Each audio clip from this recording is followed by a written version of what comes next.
Hey, let's bring you now the editor-at-large of DailyMail.com and also presenter on Good Morning Britain, Piers Morgan. Now, Piers, I want to talk to you about your interview with the President of the United States, about his meeting with Vladimir Putin, also about all the great dynamics right now that actually are going to impact the United States, Britain, Russia, and the world. But first, let's talk about important things.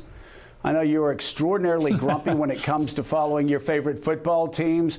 Arsenal loses a game in August and you say the season is over. I know all Brits are incredibly grumpy about England, but I've got bad news for you. This young England team, if you look at what they did at the World Cup, if you look at their U20 team, U17 team, I'm predicting you guys are going to be in the top four next time and may even win the whole thing.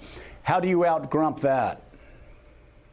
I'll find a way. No, I think it was a very good World Cup for England because expectation levels were so low. You know, we haven't won the World Cup since I was 10 months old. So to actually have a team that got to the semi-finals, that actually played, I think, with great spirit, with great quality, and actually behaved themselves on and off the pitch, that was the most remarkable thing. We also have a manager who appears to actually know what he's doing. So all in all, my grump levels are quite low, Mr. Scarborough.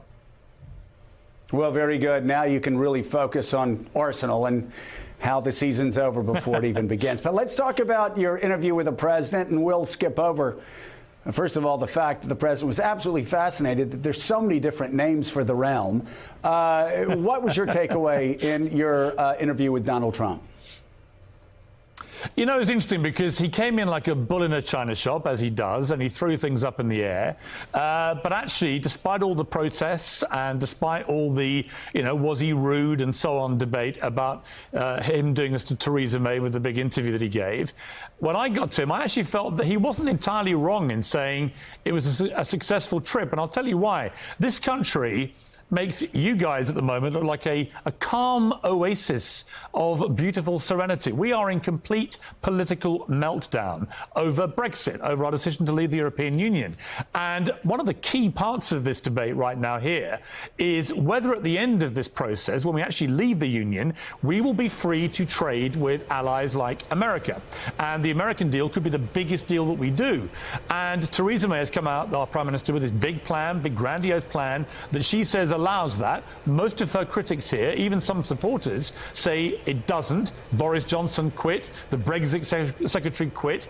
And so Trump comes in, he throws it all up. He says, look, I'm told she can't do business with us, so the deal may be off. Cue complete mayhem. Then she gets together with him for 2 days. And out of that, I then interview him on Air Force One. And he says to me, look, she's given me reassurances that she can do a deal with the United States after Brexit happens. Now, I don't happen to think that she's telling him the truth. I don't think that we are free under her current plan to do that. And it is so fundamentally important, Joe, because ultimately the future and success of Brexit may depend entirely on that ability to trade freely with countries outside of the European Union.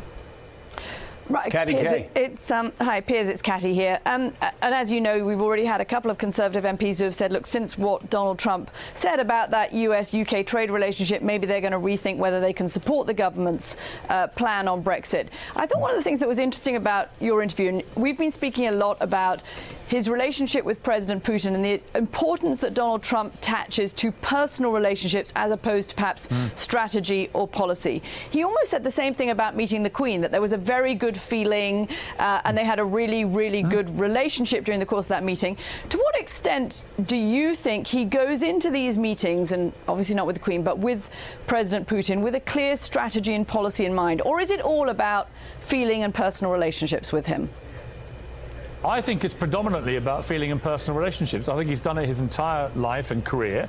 You know, in real estate, he did business by getting in the room with people, often that he couldn't stand. But he thought it was good for business to just try and get on with people. You know, he said to me, I said to him, look, is there a kind of Trump doctrine developing on the world stage, which is you getting into the rooms with bad guys, whether it's Kim Jong-un, Vladimir Putin, America's traditional enemies, and actually trying to do business with them? Are you know, the new Churchill philosophy of George Orwell is better than war, is that what you now believe in? And he said an interesting thing. He said, look, when I won, he said everyone assumed I'd be at war pretty quickly with somebody. And let's be honest, I think most people have that concern. The fact that Trump is actually getting in the room with people like Kim Jong-un and building a relationship, the fact he's gone to see Putin and feels the same way, that if they get in a room, they can sort stuff out. You know, I have to say, from the wider global point of view, I'm just happy if America and Russia and America and North Korea are not at war. So let's start from that position of a good position, which is they're not at war.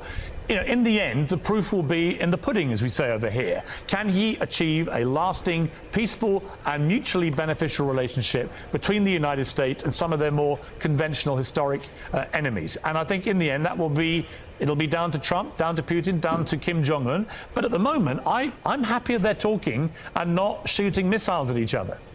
Piers, it's Richard Haas. You describe British politics in something of a meltdown. Well, this morning's news suggests exactly that. And it's not clear that what the Prime Minister wants to do with Brexit, she's got the support for. So talk a little bit about it and whether essentially this government now comes undone and that even Brexit gets revisited, because it's at least as an outsider across the ocean, I don't take it any longer as a given that the only question is the details, but whether Brexit itself now is up for grabs. Well, here's the fundamental problem with Brexit. So 17.4 million people in Britain voted to leave the European Union.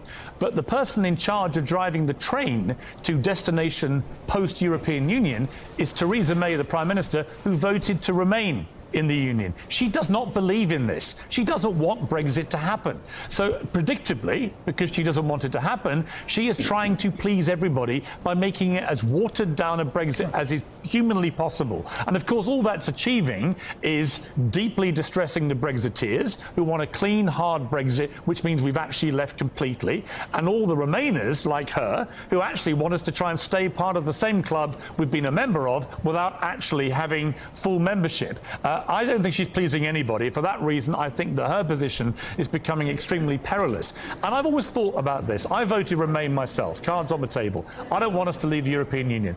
But the majority of people in this country did in a free and democratic referendum called by the Prime Minister of the time, David Cameron. And we have to respect the democratic process, a bit like I say in America with Trump. You may be absolutely enraged that he won and beat Hillary Clinton, but he won and he beat Hillary Clinton. And, you know, like in football, as we discussed earlier, Joe, you don't just replay a game, you know, because you lost. You know, Croatia can't replay the World Cup final because France walloped them. So we have to get to a place now where we try and somehow get through this impasse where nobody in Parliament actually thinks that any vote at all is possible that will approve any form of Brexit. I personally think the only way this ever gets worked out is that you put the Brexiteers in charge of the train. You put the people in the driver's room who actually ideologically want this to happen. The Boris Johnsons, the Michael Goves, the David Davises, the Jacob Rees-Moggs, all these people actually believe in it. They believe Britain will be fundamentally a better country and more prosperous country if we are out of the EU. So let's put them in charge and stop pretending that somebody who doesn't believe in it actually can drive this through. All right, Piers Morgan, thank you so much for being with us as always. And by the way, I am told that England is a 14-1. The odds are 14-1 that they win the World Cup 4 years from now. Put your money on them. You'll be glad you did. Get your money on. We got a good chance. Yeah. Good young lads. Yeah, in 2022. Yep, exactly. All right. Thank you so much, Piers. Greatly appreciate it. Take care. Now, thanks for checking out MSNBC on YouTube, and make sure you subscribe to stay up to date on the day's biggest stories. And you can click on any of the videos around us to watch more from Morning Joe and MSNBC. Thanks so much for watching.